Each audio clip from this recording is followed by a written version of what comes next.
The paradox of life. So ominous, huh? Hey guys, it's Andy with Mindset Matters More. And today we are going to talk about the paradox of life. Why the things that feel good are bad for us, and why the things that are scary are actually good for us. Yeah. I mean, doesn't that suck? Like, don't you wish that sleeping all day, eating all the food, just having sex 24/7 be like the thing to do for spiritual enlightenment? When in fact, that just leads to complete chaos in our lives, right?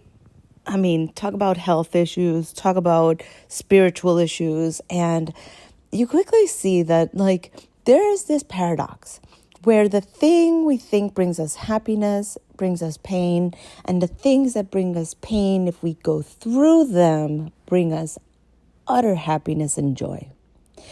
And so this past weekend, I went to a women's retreat, and it brought up a lot of things that I had been avoiding. Feelings that I didn't want to feel, things that I didn't want to look at, things that I didn't even know I needed to look at, but when confronted with them, had the choice of, do I look at them or do I ignore them?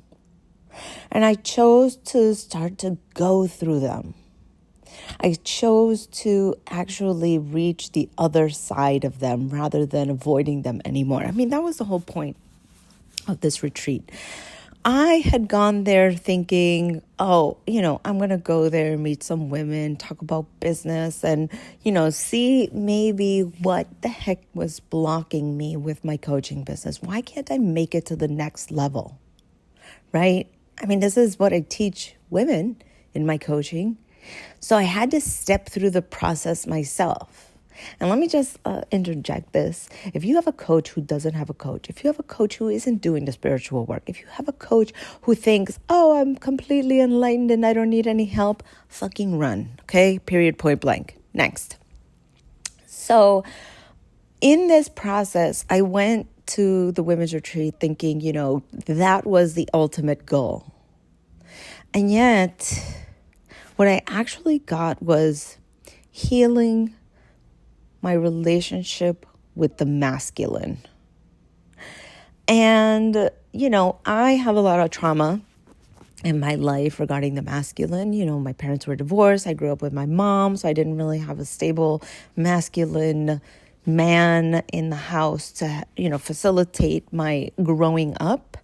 I didn't really have, a lot of men prey on young girls. And so I was exposed to that. There's a lot of sexual trauma. There's a whole bunch of stuff with the that I associated negatively with the masculine.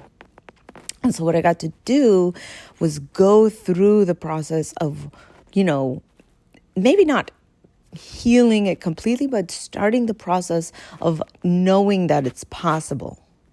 Because for me, I kind of just said, you know what, that's just how it is. That's how it's always going to be. That is too big to tackle. Probably not in this lifetime am I ever going to be able to reach it.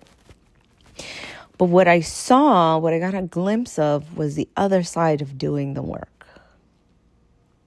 I come back to still having fear, doubts, insecurities, and challenges with it. So it's not like it was completely healed. But what I did get to see and what really cracked me open was feeling pure masculine energy and its acceptance of me.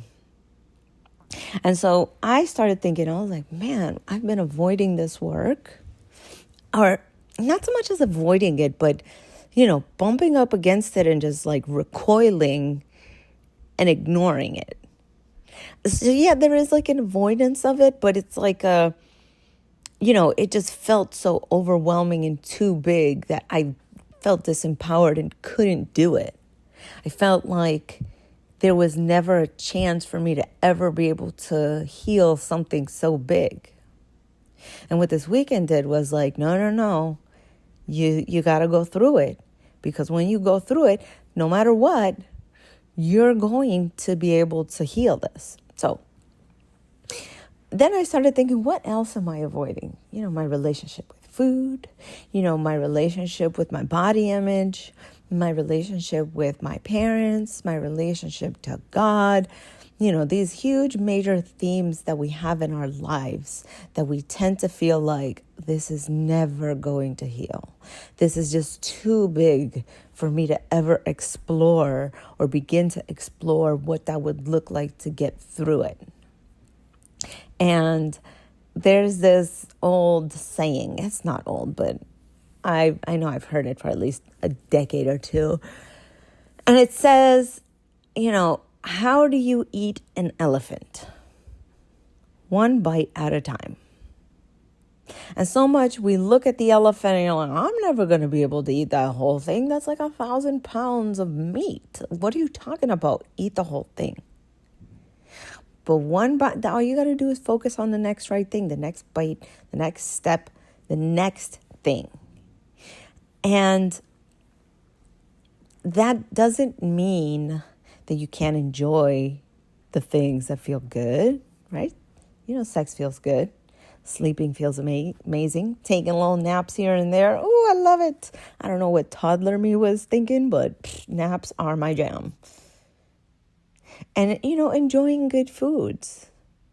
But now when it goes to that's all you seek, all that feeling good, what's on the other side of it. It's lack of fulfillment. It's lack of actually doing any real conscious spiritual work.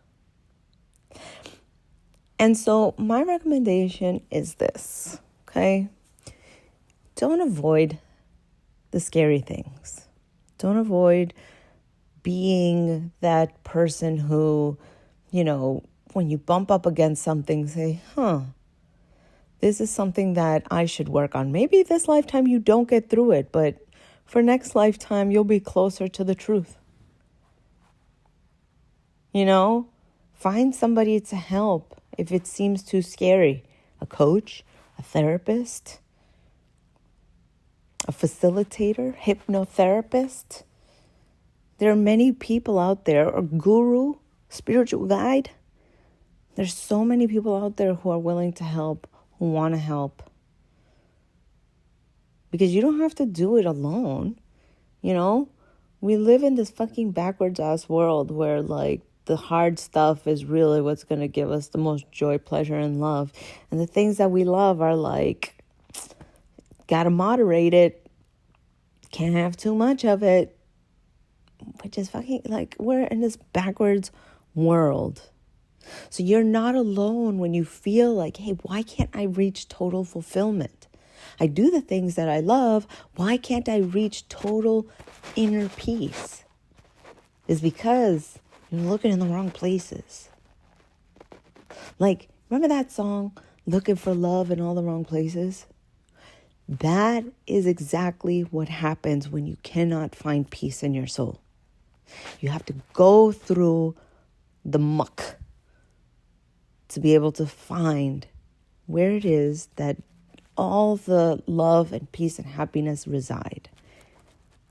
And if you can do that regularly, without fear, without resentment, your life is going to change so radically. It's going to be beautiful. That I know, that I've witnessed, that I've experienced.